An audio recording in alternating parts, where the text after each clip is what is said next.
தமிழ் நண்பர்கள் அனைவருக்கும் வணக்கம். அக்னிச்சிறகு சேனல் சார்பாக இந்த வீடியோவுக்கு உங்களை அன்புடன் வரவேற்பது நான் உங்கள் கௌசி. கார்த்திக் ரேவதி சீரியலுடைய இன்னைக்கு எபிசோடுக்கான ரிவ்யூ என்ன அப்படின்றத பார்க்கலாம். அதுக்கு முன்னாடி இது வரைக்கும் நம்ம சேனலை நீங்கள் சப்ஸ்கிரைப் பண்ணலைன்னா பண்ணிக்கிறங்க. கூடவே இருக்க பெல் ஐக்கானையும் கிளிக் பண்ணி அதில் ஆல் அப்படின்ற ஆப்ஷனையும் கிளிக் பண்ணிக்கிறங்க. அப்போ தான் நான் போடக்கூடிய வீடியோ உங்களுக்கு உடனுக்குடன் நோட்டிஃபிகேஷனாக வரும். இன்றைக்கி எபிசோடை பொறுத்த வரைக்கும் ஏற்கனவே ரேவதி கார்த்தி மேலே செம்ம கோவத்தில் உட்காந்துட்ருக்காங்க. பத்தாததுக்கு இந்த சந்திரா வேற ரேவதியுடைய கோவத்தை அதிகப்படுத்தி விடுறாங்க. அப்போது ரேவதி ரிவெஞ்ச் கொடுக்குற விதமாக பேசுகிறாங்க. சைலண்ட்டாக இருந்து அவனுடைய காரியத்தை சாதிச்சுக்கிட்டான்.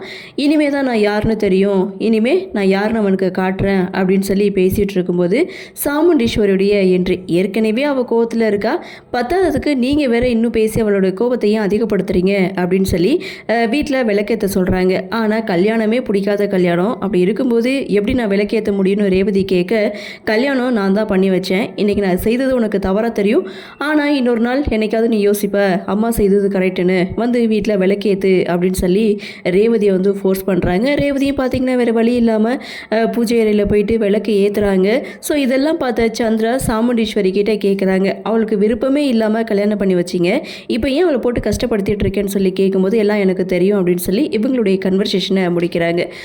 இன்னொரு பக்கம் கார்த்தி தனியாக ரூமில் எதையோ பற்றி யோசிச்சுட்டு நின்றுட்டுருக்காரு. அங்கே ராஜராஜன், மயில் வாகனம், இவங்க 2 பேருடைய என்ட்ரி. எப்படியோ நினச்ச மாதிரி கல்யாணம் நல்லபடியாக நடந்து முடிஞ்சிருச்சுன்னு சொல்லி இவங்க 2 பேரும் ரொம்ப சந்தோஷமாக பேசிகிட்டு இருக்க. அப்போ கார்த்தி எதுவுமே சொல்லாமல் சைலண்டாக நின்றுட்டுருக்கதை பார்த்துட்டு என்னாச்சுன்னு சொல்லி விசாரிக்க, அப்போ தான் அந்த மகேஷை யார் கடத்திருப்பா அப்படின்னு சொல்லி கார்த்தி கேட்கும்போது, உங்ககிட்ட ஒரு விஷயத்த சொல்ல மறந்துட்டேன் மாப்பிள்ள அப்படின்னு சொல்லி சாமுண்டீஸ்வரிக்கு ஏற்கனவே இந்த உண்மை தெரியும் அப்படின்ட்டு மாயா மகேஷை பற்றி நான் சொல்ல போகும்போது அவள் ஏற்கனவே உங்களை மாப்பிள்ளையாக செலக்ட் பண்ணி வச்சுருந்தா அப்படின்ட்டும் அந்த இடத்துல கார்த்திகிட்ட உண்மையை சொல்கிறாங்க. இதை ஏன் நீங்கள் முன்கூட்டியே என்கிட்ட சொல்லலை அப்படின்னு சொல்லி கேட்கும்போது, யாருக்கிட்டையும் சொல்ல வேணான்னு சொன்னதுனால தான் நான் சொல்லலை அப்படின்னு சொல்ல, அப்போ அந்த மகேஷை அத்தை தான் கடத்திருக்கணும்னு மயில் வாங்கணும்னு சொல்கிறாரு. இன்னொரு பக்கம் ஜோசியர் வீட்டுக்கு வந்திருக்காங்க. கார்த்திக் ரேவதியுடைய ஃபர்ஸ்ட் நைட்டுக்காக நேரம் குறிக்க ஜோசியர் வந்திருக்காரு. இதெல்லாம் இப்போ தேவையா அப்படின்னு சொல்லி மறுபடியும் பிரச்சனையை ஸ்டார்ட் பண்ணுறாங்க சந்திரா. அதே தான் கார்த்தியும் சொல்கிறாங்க. ஸோ இதெல்லாம் இப்போ வேணாம், இப்போ இருக்க சுச்சுவேஷனில் இப்படி பண்ணுறது சரியில்லை அப்படின்னு கார்த்தி சொன்னாலும் அதெல்லாம் ஒன்றும் இல்லை, நான் தான் ரேவதிக்கு கல்யாணம் பண்ணி வச்சேன், இதையும் நான் தானே செய்து முடிக்கணும் அப்படின்னு சொல்லி நல்ல நேரத்தை குறிக்க சொல்கிறாங்க.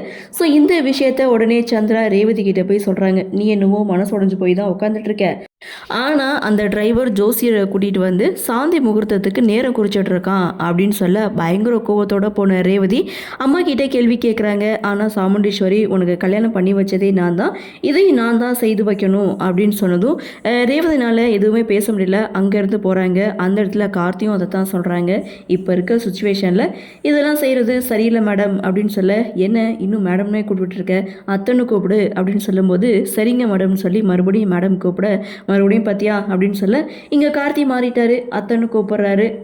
ஆனால் ரேவதி இங்கே செம்ம கோவத்தில் உட்காந்துட்டு இருக்காங்க. இந்த ஒரு நல்ல விஷயத்த உடனே மயில் வாகனம் பாட்டிக்கிட்ட ஃபோன் போட்டு சொல்ல, பாட்டியும் மயில் வாகனத்தை உடனே கிளம்பி வீட்டுக்கு வர சொல்கிறாங்க.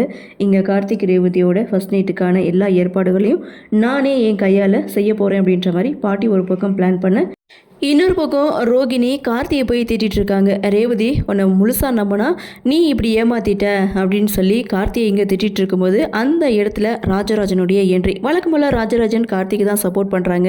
என்னப்பா நீங்கள் அம்மா கூட சேர்ந்து இவனுக்கு போய் சப்போர்ட் பண்ணுறீங்க, இவன் ஆஃப்டர் ஆல் ஒரு டிரைவர் அப்படின்னு சொல்லி மீண்டும் இங்கே கார்த்தியை திட்டும்போது, எப்படியெல்லாம் பேசக்கூடாது, அவர் இந்த வீட்டு மாப்பிள்ளை அப்படின்னு பொறுமையாக ராஜராஜன் சொன்னாலும் ரோகிணி அதை கேட்கல.